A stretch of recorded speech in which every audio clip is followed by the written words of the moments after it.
دهقان‌ها، اونا دهقان بودن اون وقت، حالی هم در دهقانی پیش رفتگی‌اند. همون در ایرلند یک تا گاو 90 لیتر شیر میتید. این اگر گویید هم کس افسانه میگه. یک گاو یا من در شویتسیا بسیار شیر میتید.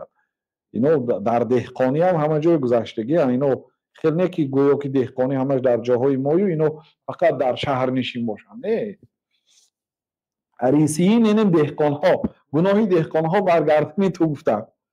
برای چی؟ برام که ما دهقان بودن آخر. خاصتا اروپا تا زمانی مسلمان ها فتح کردن اروپا، اونا یک خرافاتی بودن مردمی، از علم دور، از ترقیات دور. اینو بعد اینکه مسلمان ها اندلس فتح کردند و اونجا حکومت اسلامی کردند، بعد اروپایی ها از مسلمان ها خواندن و نوشتن و ترقیات و همه چیز پیش گرفت. بنابراین حضرت اقبال میگوید که دانه آن صحرانشینان کاشتند، حاصلش افرنگیان برداشتند. دانه ما عرب ها صحرانشین عرب آمده کاشت، عرب آمده برای اینها علم و تعلیم و آداب و مدنیت تعلیم داد.